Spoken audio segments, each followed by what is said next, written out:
morning, everyone, and welcome to the Daily Blue. I'm Corinne Caro, and I'm here with Elizanne Russell. This is an interview that you won't want to miss. If you have children, or if you care about the future of our children, please pay attention. Elizanne is from Parent Action Community, and you really help educate parents and teens, male and female, about teenage pregnancy. Yes. A major concern in New York State also. Yes, we do. And across the country. Yes. So tell us a little bit about how you started this organization. You're one of the founders. Yes. It was founded in what year? It was founded in 2005 by a group of parents who were dissatisfied with what we were seeing among our youth. One of the aspects that we looked at was teen pregnancy. We were seeing that there was a high rate of teen pregnancy among young women in minority communities, and we wanted to help. Also, we were seeing that there were other at-risk behavior among teens that we really wanted to help with. So you're helping these people understand what's going on, and then you have shows that are like, 16 and pregnant. So it's almost a battle of what's happening on TV, glorifying being pregnant, which I think many people would agree that if your child is pregnant at 16 and the news can follow her or a show can follow her or him, then all of a sudden you're a TV star. Yes. And how is that good? It is not, because one of the things my daughter shared with me, she is 18 now and she's studying to be a teacher, and she's interning with a group of students. And one of the young ladies said to her, "Why don't you have a boyfriend? Why don't you have a baby? All the girls on 16 and pregnant are having babies. Wow. Why are you not having one?" And she had to explain to the young lady that it was more important for her to build a financial stability and, in order to succeed in life, and becoming pregnant would be a hindrance to her. So when we look at these shows, we're thinking that, okay, well, it may not be something that is that bad, but it is, because when we have a 12 and a 10-year-old telling us that I want to have a baby early and that will hinder their growth in life, that's something that should be taken a second look at.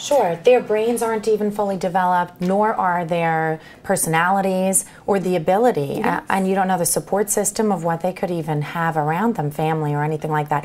I mean, I was 21 having my first son, and even I was not matured enough to fully understand. I'd be a completely different parent now. Yes, definitely. I myself, I was a teen parent. I got pregnant at age 17, and for me, it was a struggle just being able to fulfill my educational goals. I had so many dreams and so many aspirations as a young woman coming up, and when I became pregnant at age 17, it kept me back from achieving those goals that I had. I had to actually change my whole perspective on what I wanted to do in life in order to take care of my children. I don't regret doing it, having to take care of my children, because they come first to me. But however, how hard it is. Yes, it was harder. If I had my children at a later age, it would have been so much easier to take care of them and to give them the financial stability that they needed. Now, Elizanne, do you feel that if you were educated and you understood and you heard it from someone like yourself, that you would have possibly waited? Yes, because as children growing up in our parents' house, we hear all the things we shouldn't do from our parents. However, on the outside of the home, there are so many influences that is telling us that it's okay to have sex, to take drugs, and to do other things that is at-risk behaviors. However, hearing it from someone who has been through it, hearing it from someone who is close in age to us, telling us that it is not a good place to be at, having to struggle financially, having to juggle school and work, having to juggle family life and other dreams that you have, it is better, because it would have helped me to change my whole perspective on how I went about my life.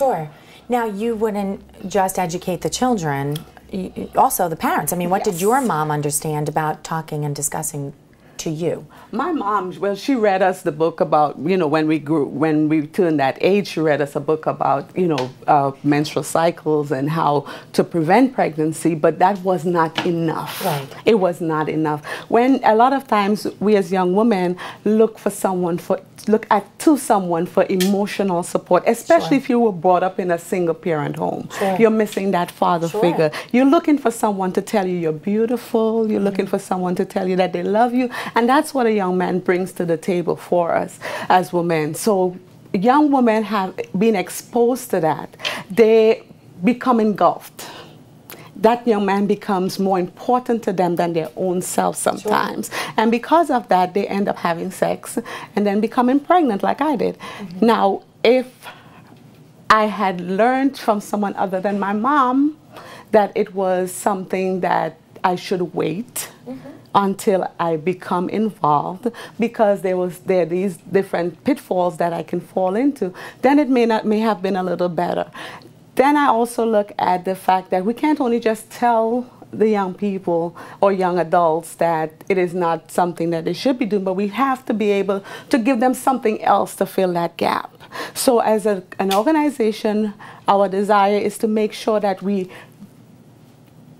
involve our young women, involve our young men in other areas, so that their focus is not on each other and that aspect of making love, but their focus is on productive behaviors. Okay, like for instance what? Sports or...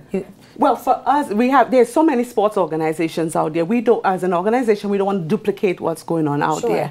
But there are other methods. There's a program that we use that helps, an internet program that we use that helps to show our young people different behaviors that if they continue in this particular behavior, this could be the outcome.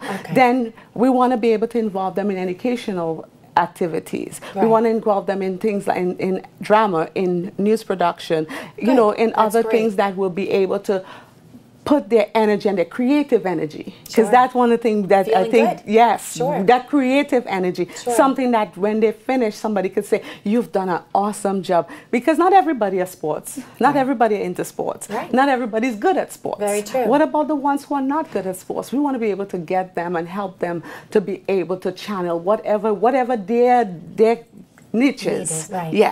Whatever their niche is, we want to be able to key in on that and be able to explore and to be able to develop it so that they can become better individuals. Now, Elizanne, do you see that there's still a problem with AIDS in our community, especially the young? Definitely. Really? Because even one of the things is that I would say back in the early days, it was something that everybody talked about, and it was big news. But recently, you don't hear a lot about HIV/AIDS. I thought it was becoming less of a problem. It is still a problem. When you have young men and young women having unprotected sex and becoming pregnant, that means that there's still a chance for HIV/AIDS. Yes, there may be the drugs that they can use after the fact, but there's no vaccine or prevention that could help them not to become HIV positive. It is still something that's, I said, openly an open virus. So if we if we continue to educate our young adults, that is still an aspect of I want to say an aspect of concern, that they should be protecting themselves from unprotected sex. They should protect themselves, and they should even abstain, because one of the things, reading is important, and a lot of times we don't read. And if we look on the Center for Disease Control website, it says that the only 100% method of preventing HIV/AIDS and pregnancy is abstinence. Now, nobody wants to hear that word. No one wants to hear that word, because we look at it as a religious word, but it's not. It's just a prevention, a way of preventing us from becoming involved in something that's negative and something that can hurt us as human beings. And may possibly be not even emotionally ready for that step in a relationship as a 13, 14, 15-year-old, which I have all of those ages. So, of course, you know, you want to educate your own child, but I think hearing it from another source is so important, and not from a school source, because sometimes that is invasive for a child and they're being told what to do there too. Right. And one of the things that I found out recently, I had visited a meeting recently, and there were some young people sharing their thoughts on the fact that yes, it is good for them to speak to the teachers at school. Right. However, it is better to have somebody who is neutral. Right. And only because they're able to talk freely and not have that person in their face every day, or knowing something that they could take to someone else. And that's another thing, is that when we share, when the young adults share with us as individuals, we have to be able to keep that confidential. Absolutely. In certain instances, we should be able to say, if it's something that's destructive to them, we should be able to share, you know, with the right people, the right source, right sources, the right environment. But it is not for us to take somebody's emotions, somebody's problems, somebody's insecurities to share with everyone. So as a group, this is one of the places we're going to provide a safe haven for our young people, that they can come and they can openly speak with us and be able to get the knowledge and the information that they need to help them to overcome teenage pregnancy and drugs and all the other at-risk behaviors. Sure. Now, right now, when you say they can come to you, right now you are looking for a location and for funding for that. Right now you're mobile. You'll go anywhere to speak to anybody. So you go to churches, schools, and organizations, libraries. Any youth group that will allow us to come in and to share our information, to share our knowledge with them, we're open to come to you. But how wonderful it would be for you to have a physical location that people can use as a safe haven, as a place to. So that's something that you're looking for in the near future. Yes, we're definitely looking for that. And one of the things that we fail to realize is that our youth are most at risk outside of the school hours. Right. So we want to be able to provide that place for them to come outside of the school hours, after 3 o'clock when school is out, on the weekends when everybody else is getting into all different stuff, when school is not in, church is not in, somewhere else that they can go is not in. We want to provide that safe haven for them. Okay, so what location would you look to put that in? I mean, is there a location that you see a higher percentage of teens getting pregnant? Yes, right now we're looking into the Hempstead area. Okay. Recently I was in that area doing some activity, and I noticed there was a lot of young ladies that were pregnant in that community. Okay. And there are organizations in that community that offer assistance. However, when it comes to that age group, that 14 to 19 age group, everybody is resistant of that age group, and that's the age group that needs the most amount of help. Right. So we need to be educating much earlier on than if they're at 14 and getting pregnant, then we're not doing our job when they are 8, 9, 10, 11, 12, 13. At elementary school level is where we need to start the education. At 19 they are all finished. You know, but or by the time they hit at 14, they're obviously finished, if that's what's happening in that community. So you would look for a physical location in Hempstead area to start off, and tell us what your organization will need. Well, financially, we need at least about $60,000 to start, and that's for a yearly program. That's for our yearly program, because of some of the stuff that we're offering our young people. It will take that amount of money. Right. But we accept all donations, because what people don't realize is that every little bit helps. And today, just before I came here, I got an email from the TD Bank, and we were offered a small grant for training of our officers. So, which is good, because at least that's a great start for us. Wonderful. Yes. Yeah, I love TD, and they're really philanthropic and community based. So that's wonderful to hear.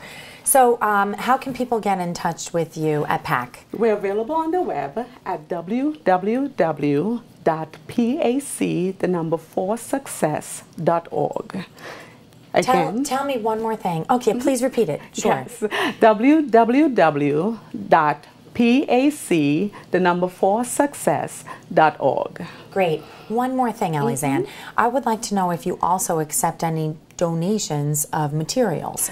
Definitely, Okay. definitely. Computers are always a great asset for us, because this way the programs, we can have each individual participant on their own computer doing what they need to do, rather than sharing a computer. So that is something that we definitely will Computers, welcome. how about even supplies of anything? Do you offer giving the condom? I mean, I know a lot of people are giving out condoms or pamphlets, and do you need things like that? Yes, Brochures, any pamphlets, healthcare materials? services that have materials that they are willing to donate to us, we will accept it. Okay, that's wonderful. I told everybody that this was going to be a really interesting conversation. You are somebody, Elizanne Russell, that's making an impact on the community. Education is key, and I'm certain that a lot of people appreciate what you're doing. Yes. If there's any help that you need, I hope you know you can turn to us. We will certainly support you and help you. And please get in touch with Elizanne. Look on the website. It's PAC4, the number 4, success. SUCCESS.org. Thank you for joining us today. This has been Corinne Caro with Elizanne Russell from Parent Action Community. Thank you for joining me, Elizanne. Thank you so much for having us. And we will see you very soon.